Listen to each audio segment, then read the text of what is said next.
All right, folks, it's a couple of minutes after 4, and I think we'll get going. My name is Walter Mugden. I'm a member of the board of directors of the EPA Alumni Association and co-chair of the committee that organizes these mostly monthly webinars that we have from our academy. I want to welcome you all to this program. I ask that you keep yourself muted so that we can not have background noise. But I want to welcome you to this program today entitled Agricultural Impacts Climate More Than You Think. And our speaker today is Peter Lehner, who is managing attorney of the Sustainable Food and Farming Program at Earthjustice, the country's largest nonprofit public interest environmental law organization.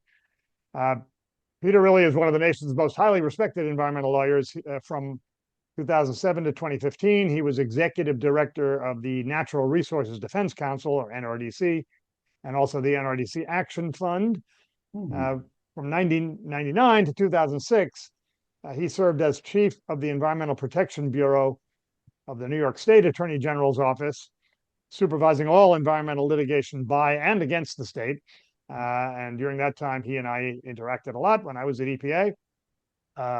Peter previously served at NRDC for 5 years directing their clean water program, where he brought important attention to stormwater pollution, which in many of the older cities, certainly including our city of New York, is a serious concern.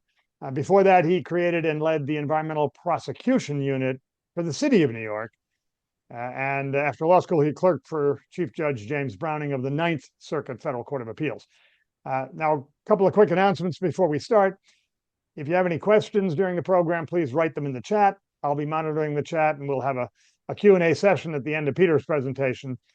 And for any attendees who are so inclined, after the program has concluded, folks are welcome to stay on the Zoom a little longer to speak with friends and former colleagues, either about the program or anything else that may be on your mind.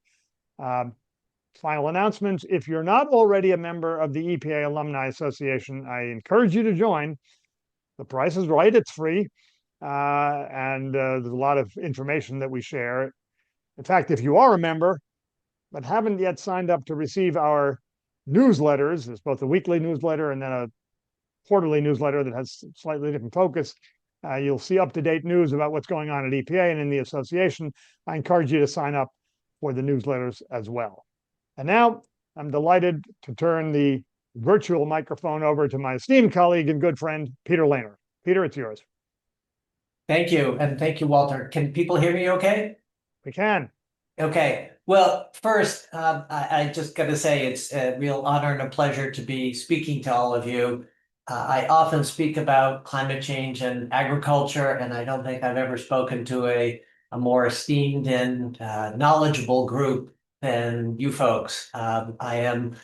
I've worked a lot with EPA people, a wide range of EPA people over the last, 40 years. You're just wonderful. And so thank you for all you have done and continue to do.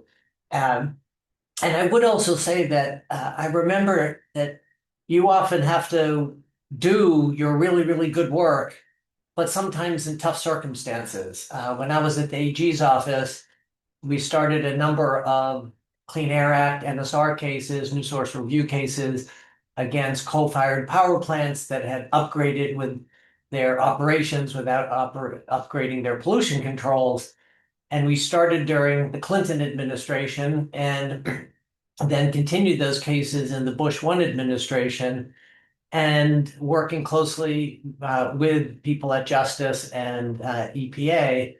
And I remember thinking that the folks at EPA were doing a really great job, even though you sort of had to admit that their ultimate boss wanted them to fail. Whereas my boss wanted us to win these cases, and that you were able to do such good work with the changing political winds that you faced over the years, and done so much for our country. I'm really grateful to you all. And as I said, a little honored, very much honored to be speaking to all of you. So I'm now going to focus on agriculture, and probably like many of you, I didn't start off thinking about agriculture. I started off getting into the environment, the more traditional approaches. I had spent a lot of time frankly, mountain climbing and rock climbing and wanted to do something with the outdoors. And went to law school thinking I wanted to do environmental protection and sue polluters, that type of thing. And but over the years, doing what you may say a wide range of environmental work, I came to see the role of agriculture more and more. It really started at my first job at the city of New York. And people may know that New York City gets its drinking water from reservoirs that are upstate. It's a miraculous system, honestly. If you ever feel down about humanity, the New York City water supply system makes you feel good. The city brings in a tremendous amount of water every day by gravity, and natural processes keep most of the water clean. We don't filter any of it until fairly recently. And in the late 80s, 1980s, though the city was beginning to be concerned that development in the watershed did require to think more about water quality. Before then, they had largely thought about water quantity and moving the water in the reservoirs. There's also the Safe Drinking Water Act and the new surface water treatment rule that we eventually had to get a EPA filtration avoidance from EPA. So we started to think about how to protect the water supply. And one part of that is I brought on behalf of the city, I think it ended up being over 40 Clean Water Act citizen suits against dischargers into the watershed that were violating their permit and got them to clean up a lot of small sewage treatment plants, small industrial sources. But what I learned then is that the Clean Water Act gave me this powerful tool to address a lot of industrial and municipal pollution. But in some of these towns in upstate New York, right next to the town would be a dairy farm, and cows were standing in the water in the stream that was a tributary to the reservoir. And as you probably all know, one well-fed dairy cow can produce about as much waste as maybe about 300 or 400 people. And that was a lot of waste going into the streams. And the Clean Water Act really did not give me, as a lawyer for the city, any tool to deal with that.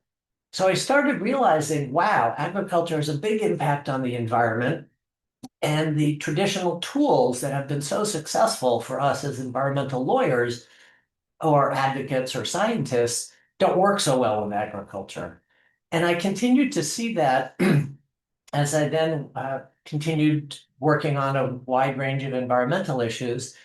And when I was at the Attorney General's office and beginning to work more on climate change after those NSR cases, we brought the case that became Connecticut versus AEP on the first of the global warming nuisance cases, and beginning to realize, wow, agriculture contributes a lot to climate change as well. And yet nobody thinks about that. We think about climate change as burning fossil fuels and emitting CO2, and that's the whole story. But in fact, it's much, much more than that. And so I ended up, as I am now, focusing on agriculture. And one of my main focus areas is the impact of agriculture on climate change. So that's what I'm focusing on today. And like many of you, uh, you perhaps, well, I should say, I hope this is instructive and helpful because many people don't realize just that impact, how big it is, and what we can do about it. So first of all, where's it come from?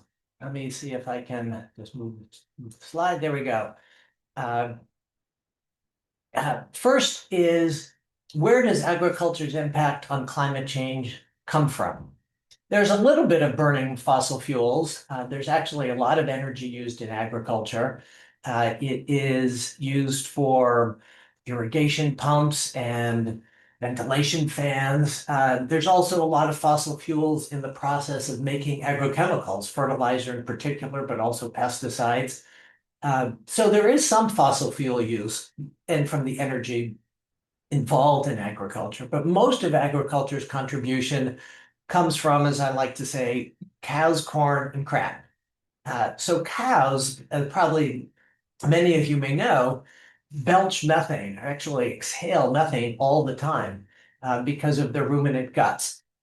And as a result, the they are, in this country, and in most other countries, the largest source of methane. The enteric methane from cows produces more methane, according to EPA's greenhouse gas inventory, than the natural gas sector. So it's a significant source of methane. Cows also, as you'll see particularly in the next slide, use a lot of land. Even though most of our cows end up in feedlots where they're crammed into a building or a pen and food is brought to them, because of their natural biology, they can't go to a feedlot until they're about a year, or a little over a year old. So they spend the first year grazing, and cows uh, only have one calf at a time. So there's a long process of them being what are called cow-calf operations, which take a lot of land. And that land, which, as you'll see in the next slide, is an enormous part of the country, used to have a lot of carbon on it, and now is, in most cases, been stripped of its carbon, which contributes to climate change. All those cows and the other animals that we produce eat a lot.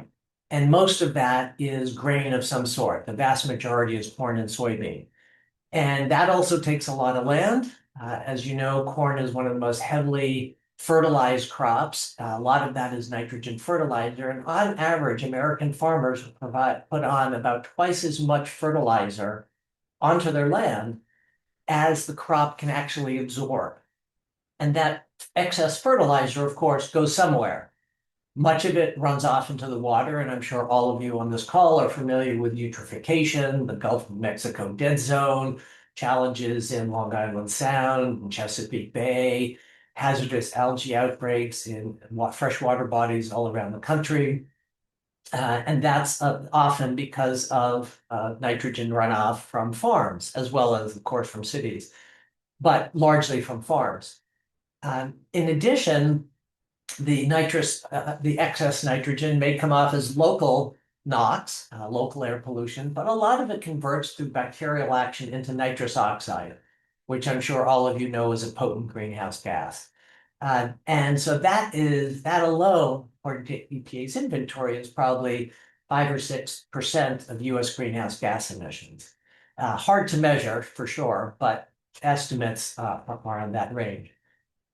Also, rice conversion, rice fields release a lot of methane. And again, all of that land is happening on land that used to have a lot of carbon and has largely been stripped of its carbon when it was converted into agricultural use. And then lastly, all of those animals poop a lot. And just to give you a sense, by the way, we slaughter in this country for food about 18,000 animals per minute. That's a lot of animals out there, and those animals produce a lot of waste. Most of that waste, for example, for dairies and swine in particular, are held in lagoons, which create anaerobic conditions, which produce a lot of methane and nitrous oxide. And then it's spread on fields, where it also produces and releases more methane and nitrous oxide. And then, of course, you have the whole food system of the food that then is processed and goes to our homes. And as you all know, I'm sure a third of it isn't eaten. There's food loss and waste. Much of that ends up in landfills. In most landfills in the country, food waste is the largest portion of the organic matter. And for example, I think in New York, if I recall correctly, landfills are one of the largest sources of methane. And virtually all of that is coming from food waste in the landfills. So you have this enormous impact. Well, as I said, some of it is burning fossil fuels. Most of it is from other processes, from cows belching, cows pooping, and other animals' waste, and the production of all this feed. And critically in all of this is the land use. And so let me just go to the next slide, which is from a Bloomberg a report on how America uses its land. And it's I think, a really compelling slide, because what you see is that the that this enormous area in the center of the country, it's not really in the center of the country, obviously, this is stylized, um, is that cow grazing. Almost 800 million acres used to graze cattle in their early stages of their life, even though almost all of them end up on feedlots. 99+% of our beef comes from feedlot cattle. And you see that other big line there, this other big box, which is livestock feed, which is actually very efficient. It takes about 15 pounds of grain to get a pound of beef. Conversion rates for pork and chicken are somewhat better, but it's still a very, very inefficient use of our land. And all of this land not only was converted from native forage or native grassland, which had a lot of carbon in it, but it is also, and its current use, unable to sequester more carbon. And that creates what is often called the carbon opportunity cost. The fact that all of this land being used for these purposes, particularly for cattle feed, cattle grazing, and cattle feed, the most significant, that itself is this enormous use of land. And because land is finite, that means when there's other demands for land, such as food for the growing world population, that leads to further land conversion. Well, that's often called indirect land use change. And so all of this together means that agriculture drives, or the food system drives about a third of climate change. Now you may ask, whoa, wait a minute, the EPA greenhouse gas inventory says agriculture is 10% of US greenhouse gas emissions. So where's that huge difference? Obviously, part of the difference is a global figure versus US. US has much bigger emission from other sectors. But the EPA inventory puts many aspects that I at least think should be part of the food system into other chapters. So, for example, the on-farm energy is in other chapters. The energy that goes into fertilizer and pesticide production is in other chapters. The annual land conversion is in other chapters. And this carbon opportunity cost isn't included at all. So when you include all of that, you get this much, much more significant impact, so that there are a number of studies worldwide, but also in the US, that agriculture or the food system drives somewhere around, I'll say a third of climate change. And I give that change because, unlike other air emissions that we know so much about, when you burn a lump of coal, you know exactly what is going to happen. But our agriculture, we use models, and those models are frankly not terrific. When there have been studies that have compared monitoring, say from satellites or aerial monitoring, to the models, the monitored emissions are often 30 to 60 or 70% higher than the modeled emissions. So there's huge uncertainty in all of this, and almost all the uncertainty suggests that the models are on the low side, on the very conservative side. So that's where we are. That's the impact of agriculture on climate change, coming from land use, from biological processes of animals, from this complicated aspect of fertilizing the crops we grow, from food waste, all of this. It's complicated processes. And in many ways, I think, much, much more complicated than burning coal and oil and natural gas. So in addition to agriculture contributing to climate change also affects agriculture more than almost any other sector, which, of course, if you think about it for just a moment, makes a lot of sense, because agriculture is outside. It depends on weather. And it depends not only it's not only affected by extreme weathers like floods and droughts, more so than activities that take place inside factories, for example. But it also depends on weather patterns. Crops grow in certain areas and not in other areas because they like certain rainfall regimes and temperature regimes, and those temperature patterns are changing. So crops that used to grow well in some areas are growing less well than they used to. And you also have the spread of diseases, which then, for example, requires more use of pesticides, which is obviously impacts on health and water quality and farm workers, as well as cost and greenhouse gas impact. You have challenges such as wildfires out west, and then you can imagine that, say, farm workers who are out in the fields having to breathe smoke from a farm work from a not too far away wildfire causes significant health impacts throughout, really, that just reverberate throughout the food system. So you have tremendous numbers of impacts on the agricultural system because of climate change. And uh, and that in some ways, you could say politically creates a sort of an interesting tension because farmers tend to be culturally fairly conservative. They in the last elections, they are probably one of the most dominant Republican voting blocs. And yet they are also in some ways on the front line of being impacted by climate change, despite the rhetoric. So it creates an interesting political dynamic. So what can we do about this? Well, the good news is that there's a lot we can do about it.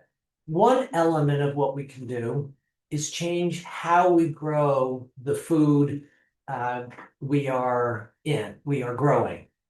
And that includes partly changing sometimes the crops or the crop mixtures. This is a picture on the slide here of perennial crops, and you see they have much, much greater root mass, as you can imagine, because they're not annuals. Every year their roots get bigger and bigger. So they both hold a lot more stored carbon, but they also are far more resilient to floods and droughts. You've probably all heard of precision fertilizer management using often now GPS and computer guided fertilizer spread systems, which take into account the details, for example, of last year's crop to see how good the soil is and other aspects. So you're putting less than double the amount. As I said earlier, remember, we put on about twice as much fertilizer as the crops can take up. And there's a goal of trying to cut that in half. So we would still be putting on significantly more fertilizer than is needed, but perhaps a little less so than we are now. There are simple efforts like creating crop rotations. And for example, if you have a several year crop rotation, a bug that say goes after corn, and then there for 3 years, you're growing other things. You're growing soy or wheat or alfalfa or oats or something else. Those particular corn bugs are dying off. So in the end, you have to need less pesticide than you would if you just did the same crop year after year. And similarly, cover crops in the fall and over the winter both reduce erosion, but also can introduce nutrients into the soil. So you can use less agrochemical and have a little more carbon in the soil.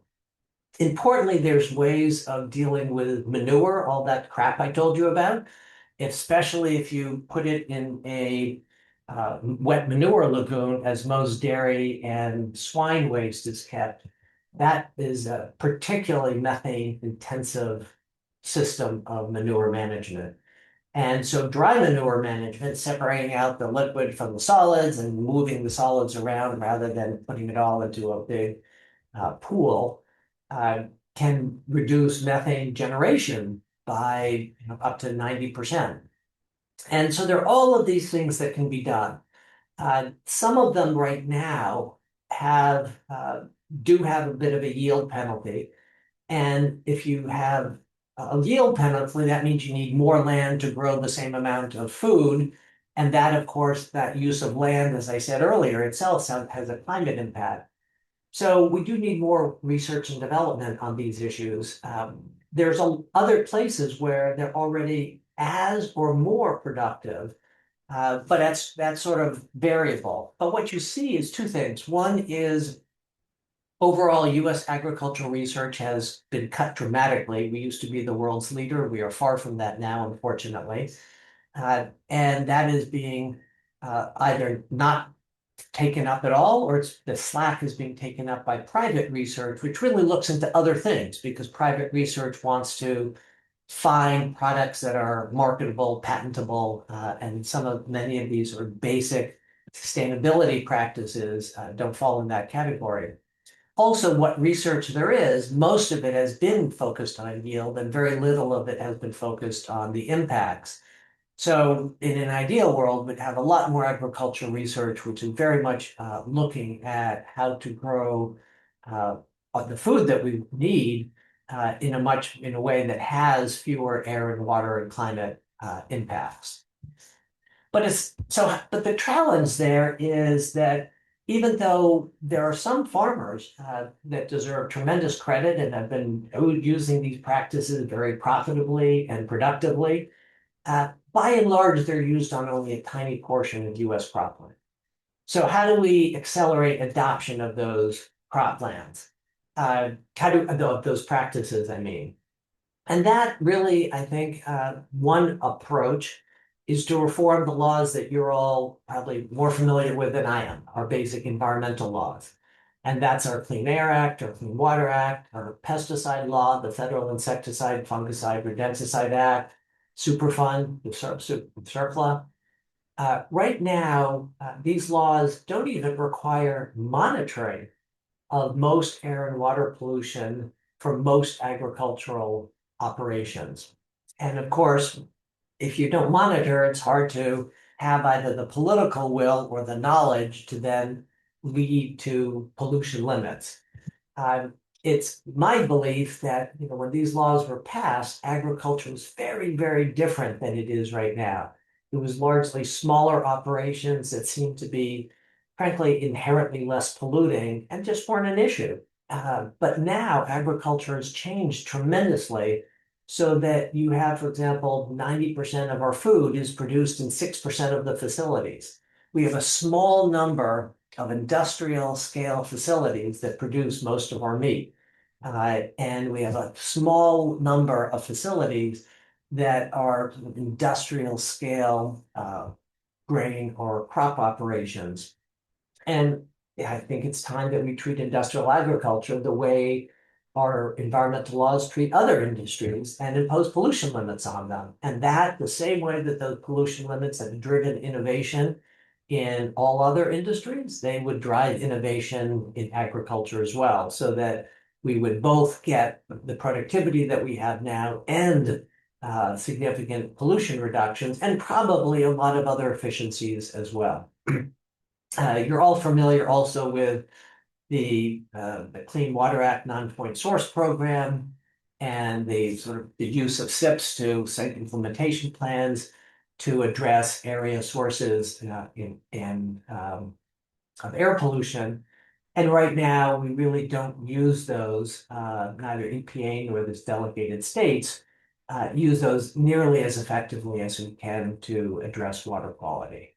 And of course, in terms of land, the federal government owns a lot of it. And there's about 250 million acres of federal grazing land. And right now, and of course, under this administration, it's just going to get worse. But much of that land, according to land surveys, is degraded. And there are ways to manage grazing in ways that it will be far more or less harmful to the land. But those have always been politically very controversial. So that's one classic tool that we have. But overall, these environmental laws aren't great with agriculture. And for agriculture, very important is the Farm Bill. And I've often referred to the Farm Bill as the most important environmental law you've never heard of. Now, the Farm Bill is, in the last couple of years, gone through a change unlike it's ever been in the previous almost 100 years. So it's hard to say where it's going to go in the future. But overall, the Farm Bill started basically in the Depression and the Dust Bowl, and we have two parts to it now, which is one is nutrition, stemming back from the days when people were hungry, and the other are farm support programs. As it is now, and those two parts, which really don't make a lot of sense together in some ways, but have been married politically for decades. And so most of the money and much of the political controversy is dealing with the SNAP program, the Supplemental Nutrition Assistance Program, which has some impact on what is grown because what foods are subsidized or targeted by that program can have a slightly bigger market. But by far the biggest impact of the Farm Bill on agriculture is from their direct payments. And these are payments, these commodity program payments are just really to farmers based on what they grew in the past. And so that unfortunately creates a disincentive for change and has no provisions for the environmental impact of that commodity production. There's also heavily subsidized crop insurance, which again has tended to, on the one hand, is important. On the other hand, has tended to encourage risky behaviors because it's so heavily subsidized that things go bad. The farmers benefit from subsidized crop insurance, and if things go well, they get 100% of the benefit. And that has tended to slow the development of risk mitigation measures and has tended to encourage farmers to plant on what is frankly ecologically sensitive land, which is often less productive. And then there are some actual conservation provisions which pay farmers to use conservation programs, most of which are good. The US Department of Agriculture itself has found that many of the practices are either have no difference on conservation and some are actually counterproductive. And yet we still continue to provide funds for those, unfortunately. But still, overall, this is essentially paying farmers to do good things. And in the big term, in the long run, it would be terrific to change this system of farm subsidies so we're much more paying farmers to, for instance, taxpayer money. Let's pay them to both provide the farm security that our food system needs, but also ensure we do that in a more sustainable way. Interestingly, the Inflation Reduction Act in 2022, the law provided for an extra $20 billion over 4 years for climate-focused conservation program. And that was the first time the Farm Bill actually ever recognized climate change. The 2018 Farm Bill never mentions the word climate change or greenhouse gases. Of course, that was clawed back in the Republican reconciliation bill. And that although it was good that the money was kept in conservation, but the climate focus of those extra conservation funds was taken away. Where the Farm Bill, we used to say, let me step back. We used to say it would be great to have the Farm Bill moving forward, think about reforming these commodity crop insurance and conservation programs to more significantly support farmers to adopt conservation and practices that we know about that have been proven. I think it's very hard to say where the Farm Bill will go in the future now. It was supposed to be reauthorized in 2023. It wasn't. There was a 1-year extension. It was supposed to be then in 2024. It wasn't. There was a 1-year extension. It was supposed to be in 2025, and it wasn't, and it was somewhat extended. And some important piece of it were addressed in the IRA and the OBBA. So whether the Farm Bill, it's very hard to tell. But for these purposes, for our conversation today, there's a great opportunity there in that we are already paying farmers a tremendous amount of money. And why don't we get something? Why doesn't the public get something for that? There's other things that are a little more important, though.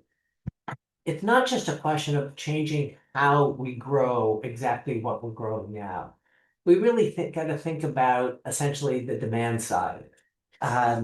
And in agriculture and in the food system, very quickly people get, oh my God, this is sort of a culture war issue, and we're going to, they're going to take away my hamburgers. There's a lot of things we can do on the demand side without outlawing hamburgers, the way it is often framed.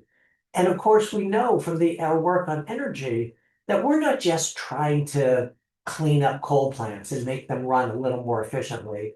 If we want to decarbonize our energy system, we have to use our efficient energy much, much more efficiently. So we all have LEDs and efficient refrigerators and washing machines and the like.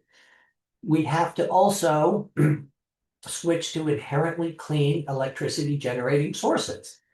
And really, that same sense applies in the food system. We have to think about using our food more efficiently and our land more efficiently, not wasting as much food as we do.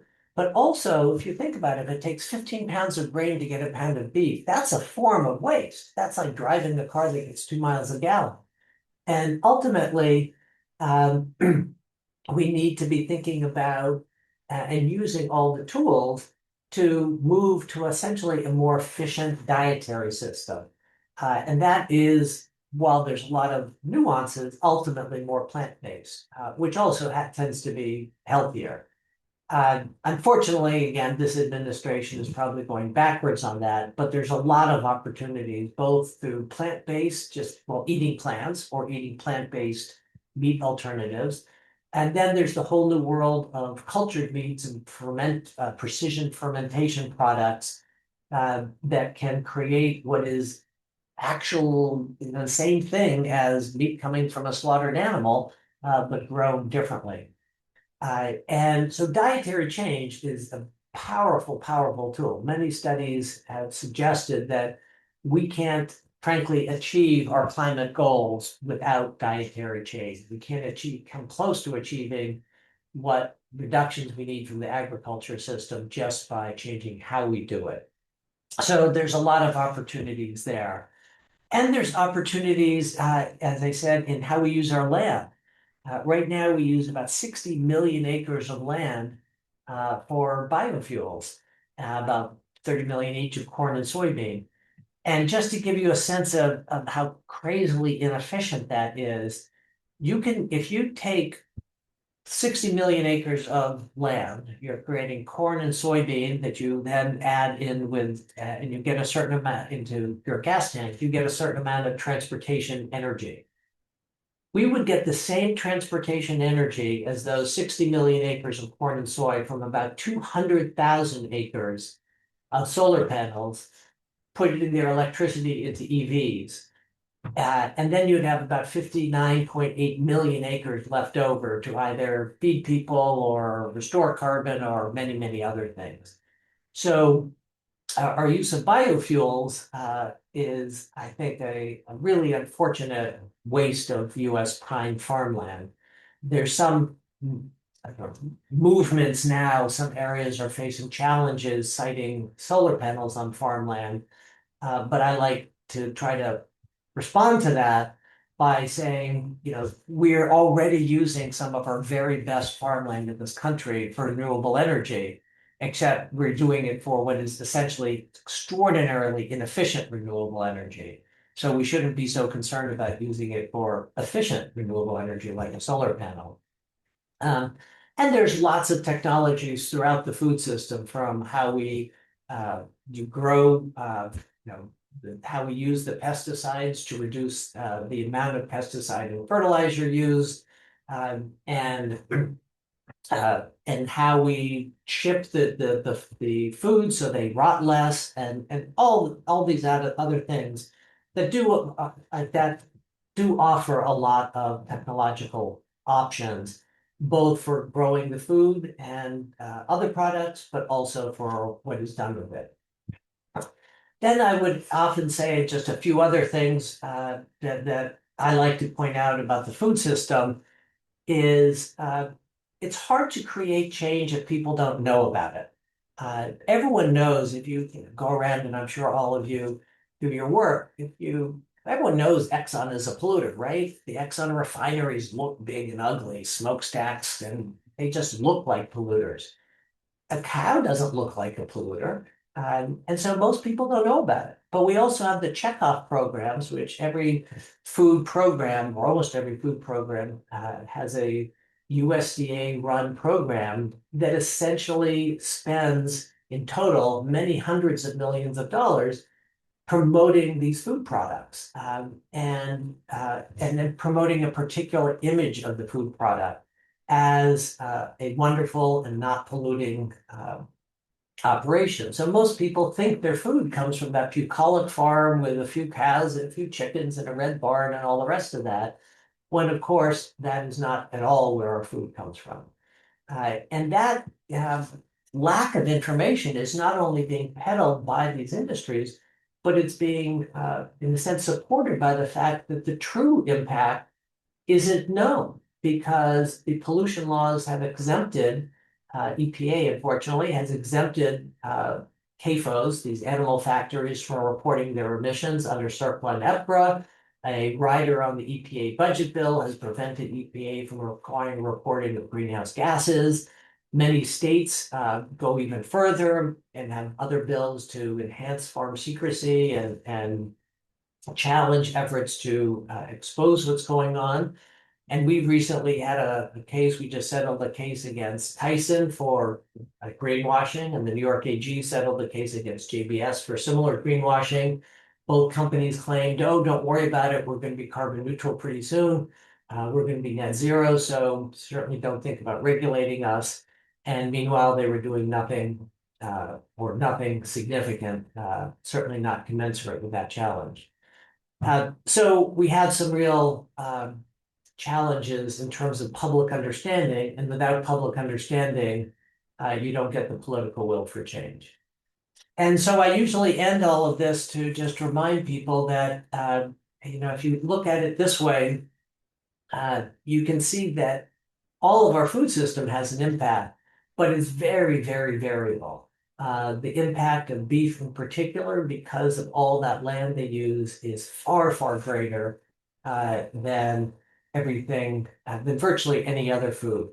And so while in some ways this is a food system challenge, and I know it, as I said, quickly becomes sort of politically goes off the rails by they're taking my hamburger, but really, by far the biggest impact is from beef in particular.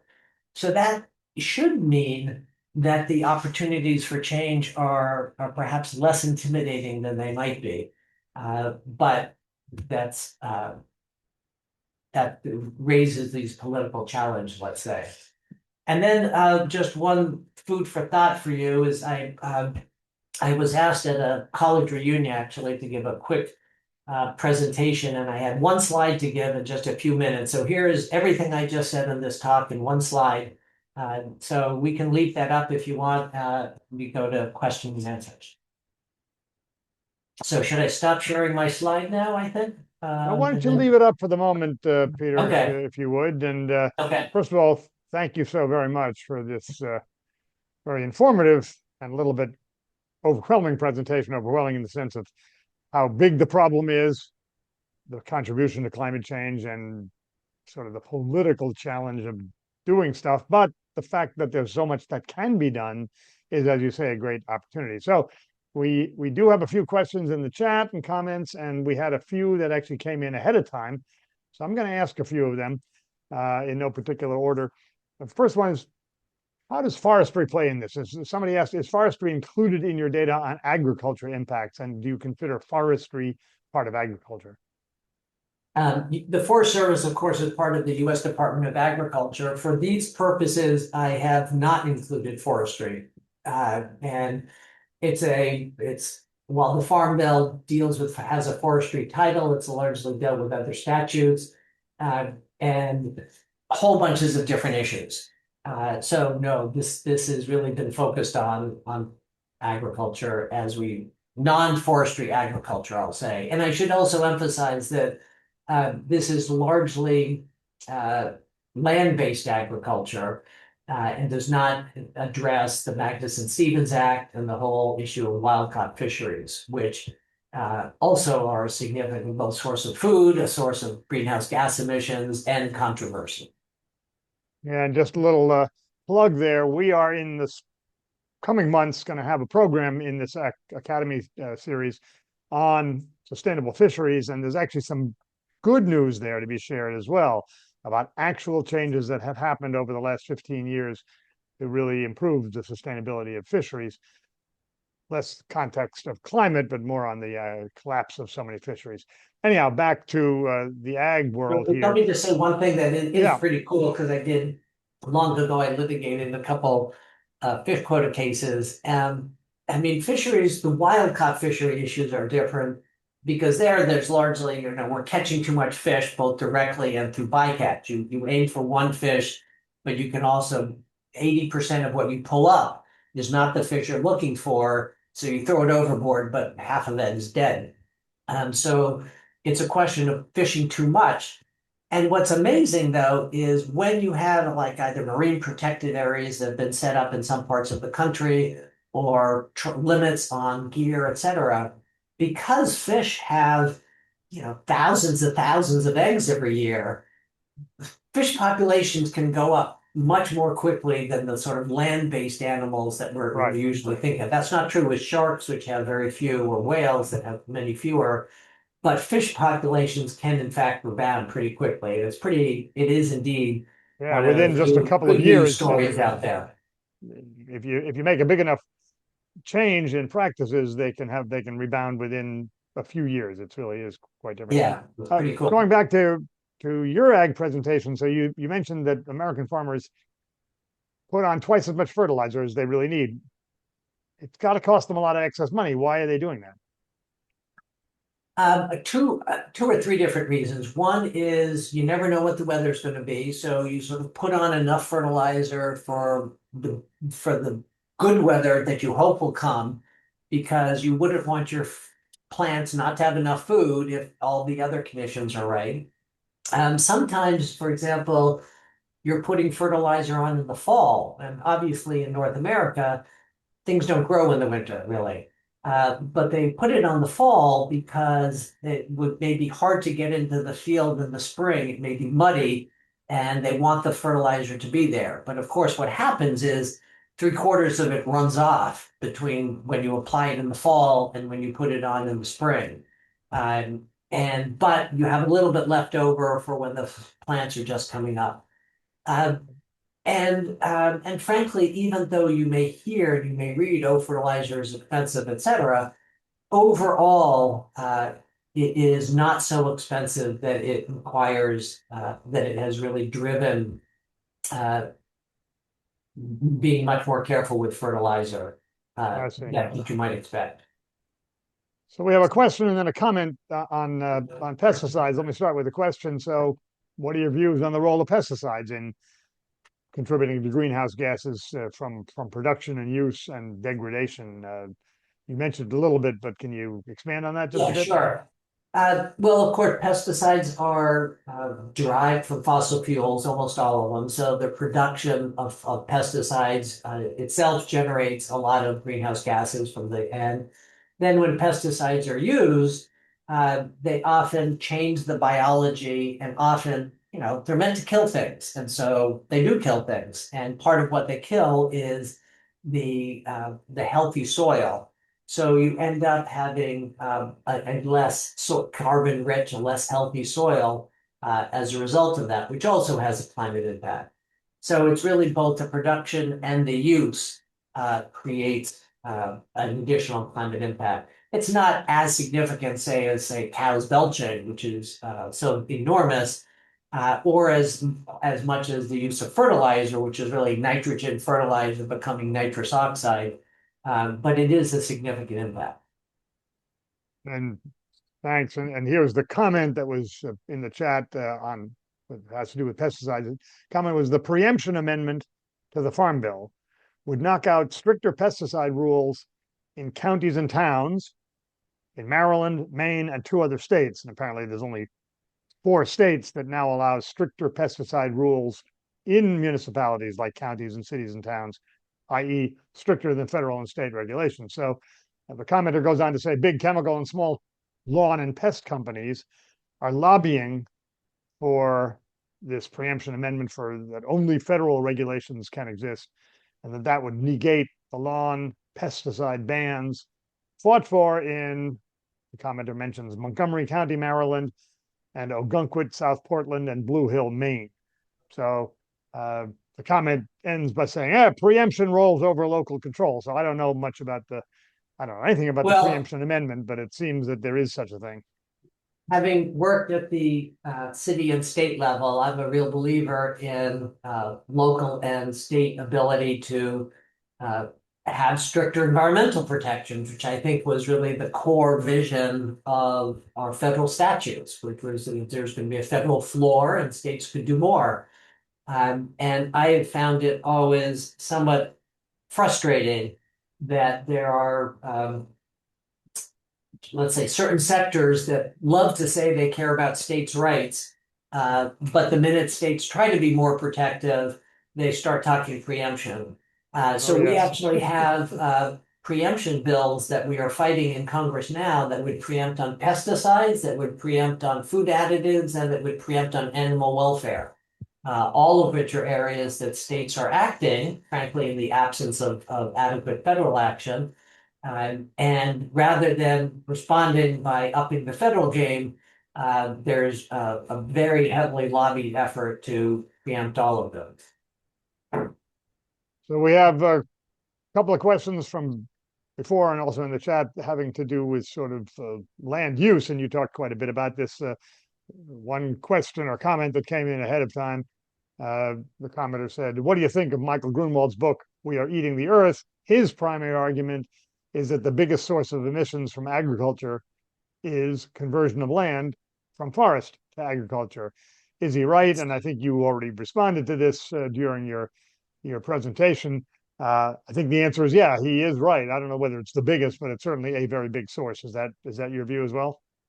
Yeah, Yeah. it's a very big source. There's actually a paper coming out shortly that will show that it is the biggest source. And actually, if we go back a slide, this one, you can see the land use change part of that is a big part, and the farm is a big part of these emissions very often.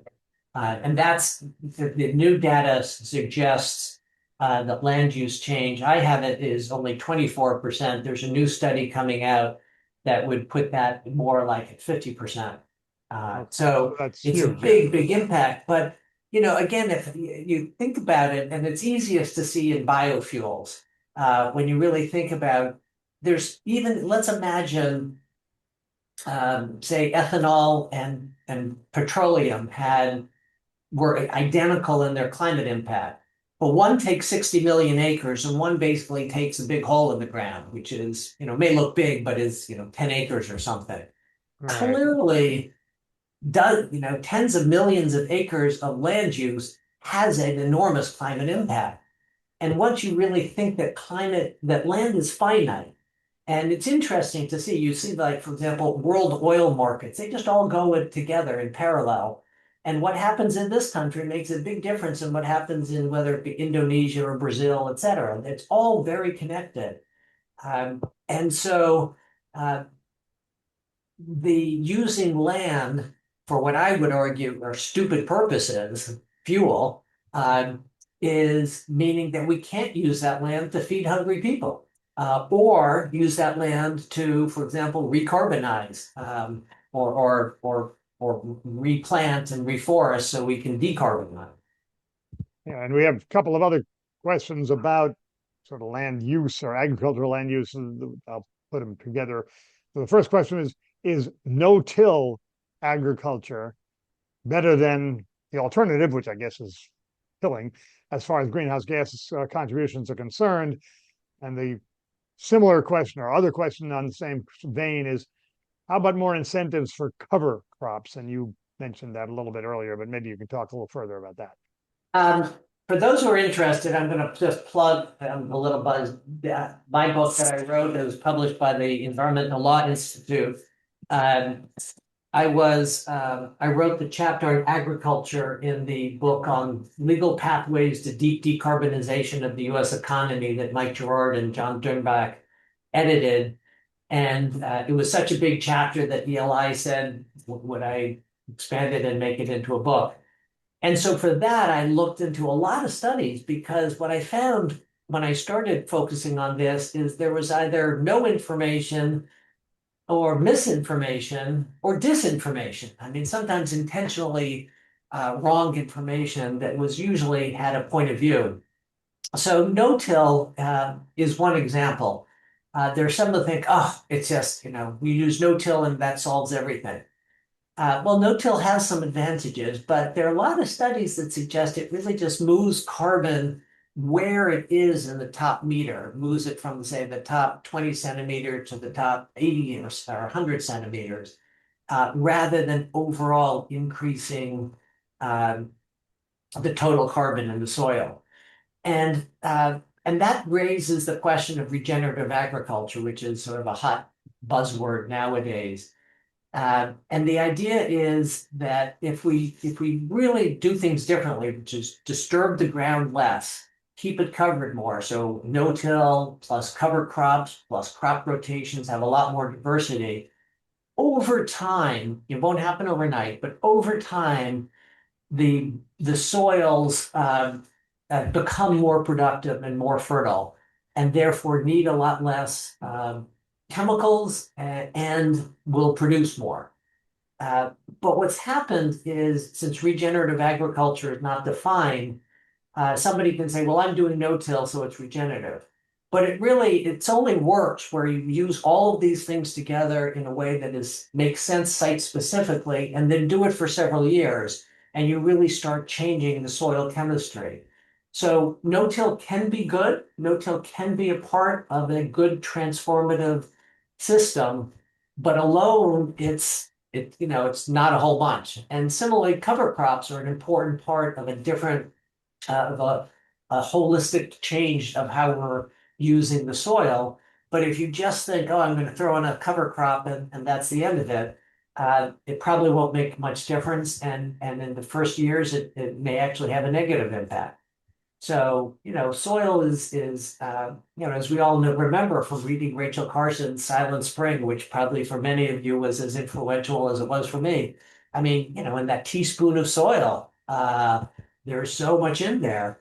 And it's not going to come back just by doing no-till. But if you do no-till and you have crop rotations and cover crops and less pesticides and less synthetic fertilizer, over time, that natural system can come back and be stronger.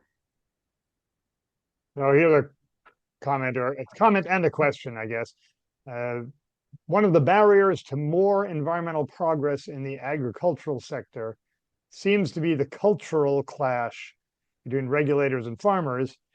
Have you seen any examples of success in overcoming those barriers? And then I'm going to add my own spin to the question, riffing a little bit off your comment about biofuels and the incredible waste of land to make biofuels.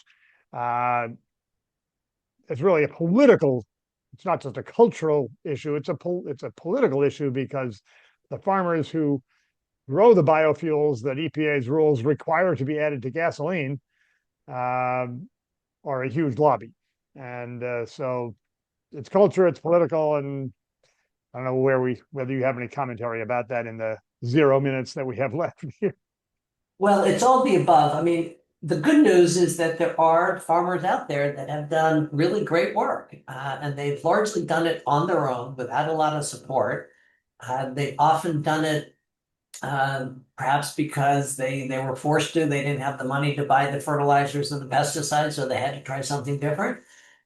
They've often done it without a lot of support from their communities, but they found that it works. So that's why, I sometimes distinguish this from like when we were working on clean energy in the early 1990s, when we all thought we wanted to switch to solar, but solar was really expensive then. Um, and we weren't sure it was going to come down in price. But we there's a lot that we know about right now. It's just not used on much of American farmland. Um, and there is definitely a culture. And look, I actually manage some farms, and I can tell you there is a conservative culture because you make a change, you don't know what's going to work. You make a change, you start thinking about it now, and you plant in the spring, and then it may work, but all sorts of things may happen. And just because it worked one year doesn't mean it's going to work another year. And if you have crops that, say, a multi-year crop that doesn't really start producing, you plant something and in 3 years it starts producing, and only after 5 years do you know whether it's been a good or a bad thing. So you can understand why change can happen slowly. So there are some, and biology is complicated, and it's as I keep saying, it's pretty easy to know what happens when you burn a lump of coal, but cows are complicated, guts are Yeah, complicated, yeah, plants are complicated. So there's a reason to be a little conservative and a little slow to change. Uh, but that I think doesn't mean don't go anywhere. And yeah, and we can help those changes. We can find ways, for example, right now, our crop insurance system really encourages the opposite. We should right, be encouraging change and saying our crop insurance will be specific. If you make a change in the right direction and it doesn't work out, we got your back because we want you to make that change. And that's the way our crop insurance system should be working. right. It's a it's a counterproductive insurance system right now, kind of like our flood Right. insurance system, which is kind of counterproductive in some ways. Exactly. But anyhow, so one of the other questions that we had received ahead of time, which I think you've just spent the last hour trying to answer, is how do we avoid cooking the planet while feeding a population predicted to grow from its current 8 billion to 10 billion? I'll call that a rhetorical question because that's really what the entire thrust of your presentation was about. So I wanted to thank you, Peter, and I want to ask those who are on the line to somehow virtually join me in thanking our terrific speaker, Peter Lehner, for this very important and interesting program. Maybe if you can use your little symbols there for an applause or something like that. I'm certainly going to say thank you very much, Peter. This was great. And Well, as I let me, if mentioned, I can, just yeah, before you wrap up with your team, again, I have such great respect for all of you, work you've done. I think perhaps maybe more than many, having worked with many of you and worked in the environmental field, I know how important the work you've done and how much better you've made our country. So thank you all very, very much. And look, I really like this topic, and as you see, can go on and on about it. So if people have questions, either shoot me a note or go through the association, and I'm in touch with Walter a lot, and so happy to keep trying to uh, engage. again, uh, I of course worked with you for many years, Peter, in previous incarnations, and then I happened to see on LinkedIn, I guess it was sometime last year, or earlier this year rather, that you had posted something about your work on this very important area, and so I'm so pleased that you were willing to come and join us at our for our academy program here.